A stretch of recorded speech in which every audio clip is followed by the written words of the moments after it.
What about the game, Duke? Was it any good? Yeah, but after 12 fucking years, it should be.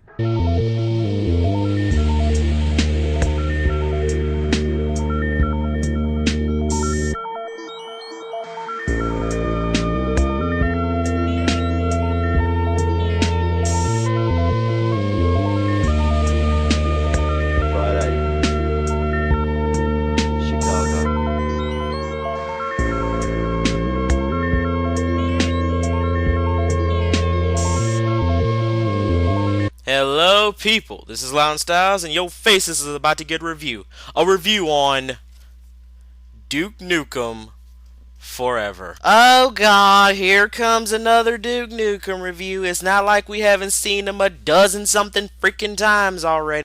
Okay, I understand guys that I'm doing a review on a game that everybody else has pretty much done a review on. I understand this, but hey, remember this. Every person that reviews this game has something different to say about it. I'm a guy that could say something different about this game. Will I say that it's decent or, awesome or good, or does it live up to the potential that 13 or 12 freaking years has done? Well, let's see here. Kinda. I mean, don't get me wrong, it's not a great game, but it has some redeeming factors to it. I mean, some of the levels are pretty good. The gameplay can be quite interesting, and it is kind of funny just doing some of the interactive stuff in it. But all in all, there are so many flaws and faults in this game that, it has to be brought up here. One of them, the aliens in the game. Especially this specific one, the teleporters. The teleporters are one of the cheapest aliens in the game itself. And I'll tell you why they're so cheap. You're facing a teleporter. You shoot them a couple of times. They start teleporting. They come back at you with full health. You will spend half of the part of the game trying to take out two teleporters. And every time they teleport, they come back at full health. And that is cheap as hell. And it doesn't work. Especially to the point where half the weapons in the game are so damn weak. And the shotgun is about your only savior. And even the shotgun can't help you. Because even if you do headshots, it takes 5 freaking headshots just to kill a teleporter. And the pit cops? Oh my god, the pit cops.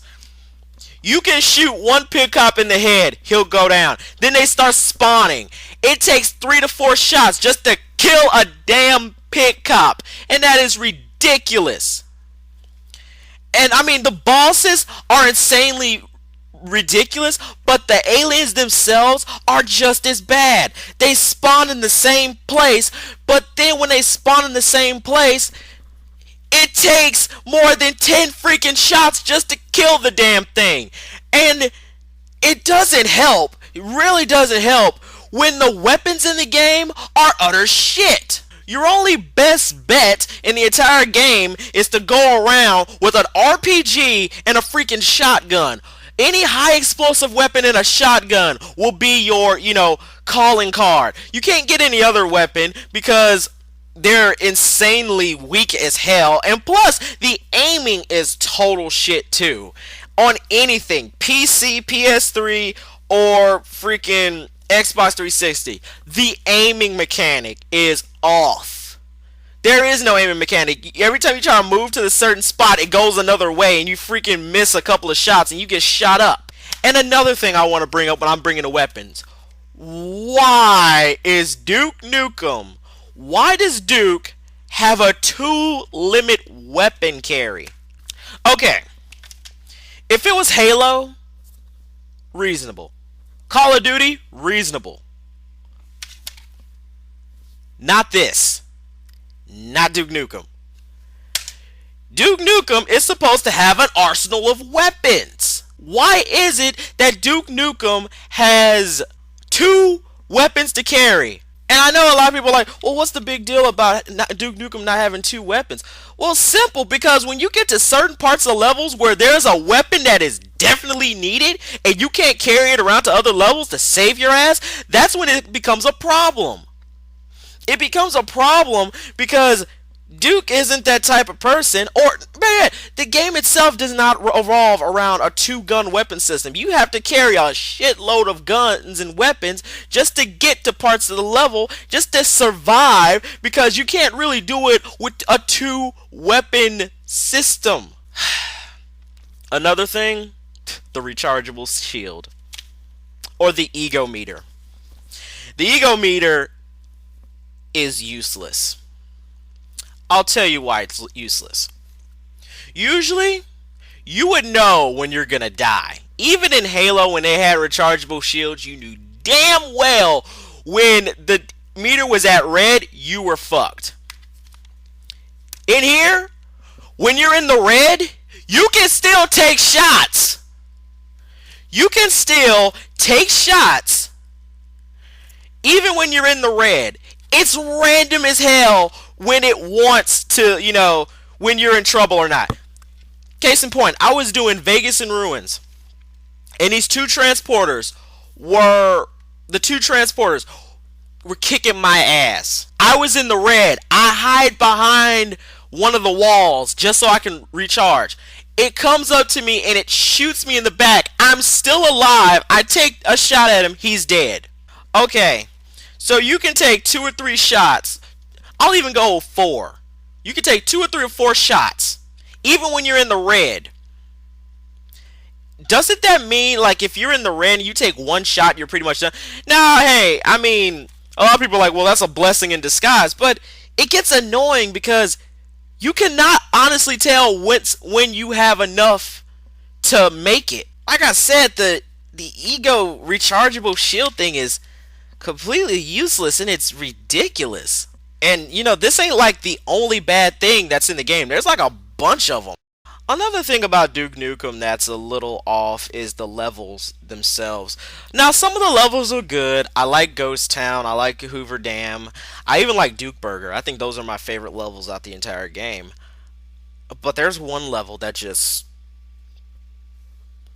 questions everything. There's a level that just makes me raise my eyebrows and it kind of disturbs me, like it disturbs anybody else who's ever played Duke Nukem because of how jarring it is. I'm talking about the Hive. If you never played Duke Nukem and you get through parts of the level and you get through Vegas that's in ruins and you get through the boss and kill him off with an RPG and you go through the tunnels getting yourself to the Duke Dome, you go into this level before the Duke Dome called the Hive. This level takes a complete 180 to the other levels. It's about as jarring as you could possibly get. It's simply like this. Let's say you're watching a television show and then all of a sudden someone goes, "Whoa!" It goes like that. That's how jarring it is. It just catches you off guard. And that's what it did to me. And plus, it just did not fit the tone of Duke Nukem at all. The whole entire level felt like something that should have been in Dead Space. I mean, basically the entire level consists of you doing this. Young to be pregnant.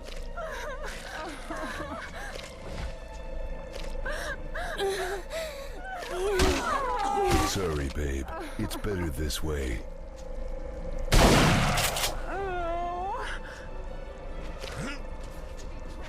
Duke, what's happening to us? Looks like you're fucked. Duke, it was our first time. I mean, with an alien. Duke, we'll get the weight off in like a week, we swear.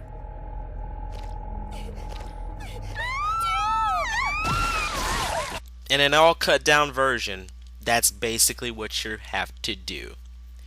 You have to find all of the women who were forcibly impregnated and you have to kill them before they give birth to alien babies. You don't save the two other chicks, they die. But this, what I just showed you, I mean, you went from how a Duke Nukem game goes to just a complete 180, and now it looks like something out of Dead Space 2. My final thoughts on this game is this. While some of the levels themselves are actually pretty decent, and the gameplay is fun to play, and it brings back you to that nostalgic day, because hey, it's Duke Nukem. 12 years and 4 game developers, and they still have problems. The rechargeable shield, why did you decide to put that in there? Because it's not good. The aiming mechanic is off as hell. In fact, it's irrelevant. It's shit.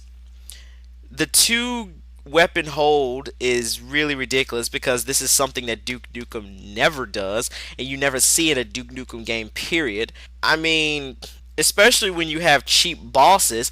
Another thing is the weapons are so freaking weak that the only thing you can rely on is the shotgun. Everything else is weak as hell, and that's sad. You have to you got to rely on explosives and a shotgun because fuck, pipe bombs can only take you so far. The game, this is totally not worth the money I paid for. It really isn't. It is really bad. Alright guys, I hope you all enjoy that review of mine. I'm Louden Styles, and your faces just saw some Duke Nukem Forever. And I say good day. I say good day!